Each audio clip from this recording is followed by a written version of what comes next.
Okay, so now we're going to talk about the flat out predators. These are the people who don't engage in, like, they memorize the lingo. They'll use it as a lure to get you into BDSM, and they are flat out predators. They really don't. Now there are doms who are also predators, and they are they're happy with it. They're fine with it, and they want to hurt you. So there is that crossover between the people who just come in and they have nothing to do with BDSM. They've never been there before. They just come in to use it really quick and then prey on people and then disappear so they don't get caught.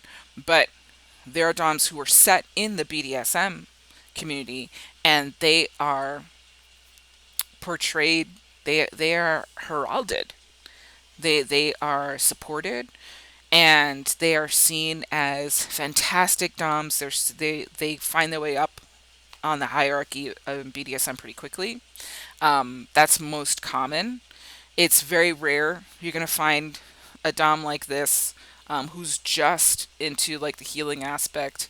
Um, it does happen. They do go up in the hierarchy of BDSM, but I will tell you this is the one that's most ironically fetishized, is the hardest Dom, the most intense Dom, the most malicious Dom.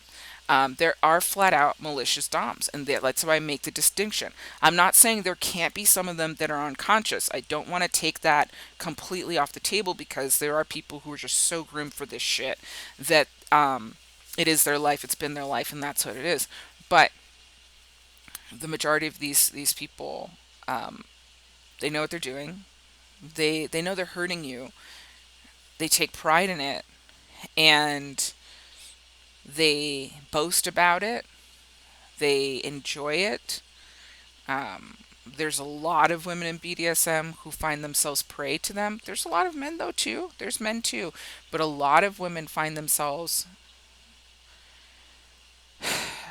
through some hell with these.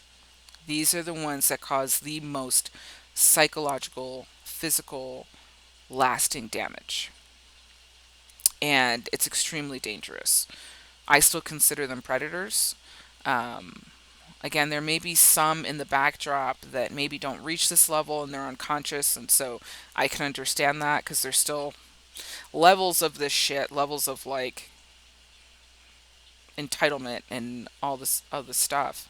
But ultimately, the vast majority of them are predators, just flat out. Um, they don't care. They make it very clear they don't care, because there is a line between both aspects in BDSM. The ones who believe they're really caring for someone, and the ones who are like, I don't give a shit. You are nothing to me. You are not a human. And that is full dehumanization, and that is absolute predatory. It's absolutely predatory. Now, can they come away from it? Yes. I still like think it's important, um, that people have the door, but they have these type of DOMs have to do some heavy work. They need um, everyone in BD. I think everyone in the world needs therapy, but everyone in BDSM definitely needs support to get away when they're ready, and they need to find a therapist who does. And I'm going to talk about more about how psychology has been imprinted by BDSM. It's not new, but it's more prevalent now, especially after 50 Shades of Grey.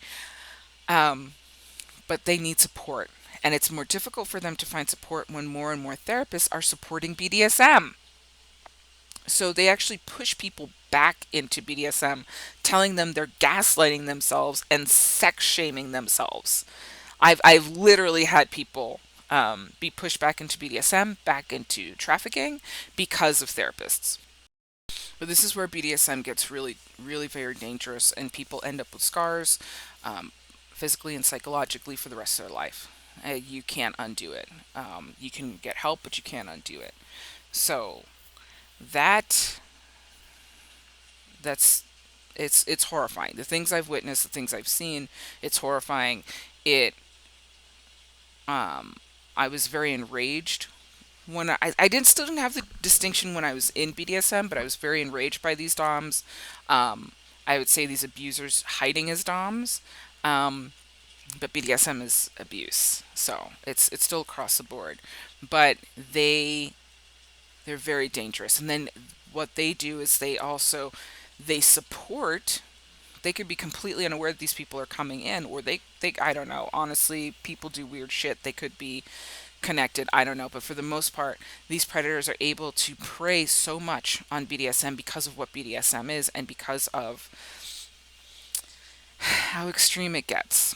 So that's that type. There's predators that come in because of the way BDSM is set up, and supported even more by um,